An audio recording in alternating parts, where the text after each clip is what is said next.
নমস্কার বন্ধুরা, ফিরে এসেছি নতুন এক রেসিপি নিয়ে। আমি অপর্ণা, তোমরা দেখছো অপর্ণার রান্নাঘর। আজ আমি তোমাদের বানিয়ে দেখাবো টক ঝাল কাঁচা আমের আচার, যেটা রুটি বা পরোটার সাথে খেতে খুবই ভালো লাগে।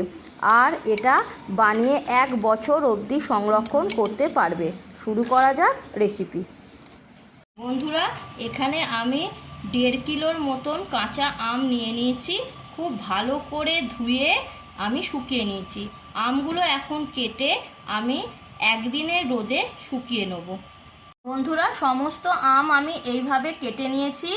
তোমাদের যেমন মনে হবে সেরকম সাইজ করে তোমরা কেটে নিতে পারো। এখন আমি একদিন ভালো করে রোদে শুকিয়ে নেব। বন্ধুরা, একদিন ভালো করে রোদে আমি শুকিয়ে নিয়েছি, কিন্তু খুব শুকনো হয়নি, এখনও বেশ নরম আছে।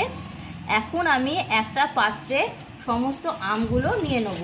আমগুলো আমি একটা বাটিতে ঢেলে নিয়েছি। এখন আমি দেব 1 চামচ লবণ, দেব 1/2 চামচ হলুদ গুঁড়ো। সমস্ত মিশ্রণটা ভালো করে মিশিয়ে নেব। লবণ আর হলুদ আমের সাথে ভালো করে মিশিয়ে নিয়েছি। এখন ঢাকা দিয়ে একদিন রেখে দেবো। আমগুলো আমি একদিন লবণ আর হলুদ দিয়ে মাখিয়ে ঢাকা দিয়ে রেখে দিয়েছিলাম। আজ আমি কিছু মশলা ভেজে গুঁড়ো করে আমের সাথে মিশিয়ে দেব।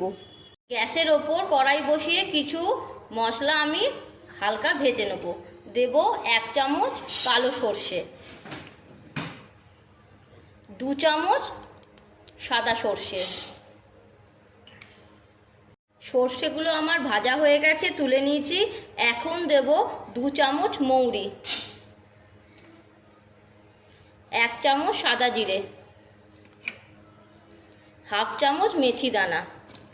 সমস্ত মশলা ভেজে নেব। আমি মিক্সিং জারে নিয়ে নিয়েছি। এখন মশলাটা আমি গুঁড়ো করে নেব। আমার পাউডার করা হয়ে গেছে, দেখে বুঝতেই পারছো। আমি কিন্তু খুব মিহি করিনি, একটু হালকা গোটা গোটা রেখে দিয়েছি। এখন আমি আমের মধ্যে কিছু শুকনো উপকরণ দিয়ে দেব। 1/2 চামচ হলুদ গুঁড়ো, 2 চামচ লাল লঙ্কার গুঁড়ো, 2 চামচ লবণ, 1 চামচ কালো জিরে,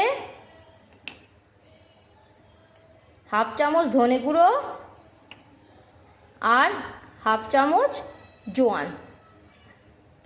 মশলাগুলো একসাথে মিশিয়ে নেব।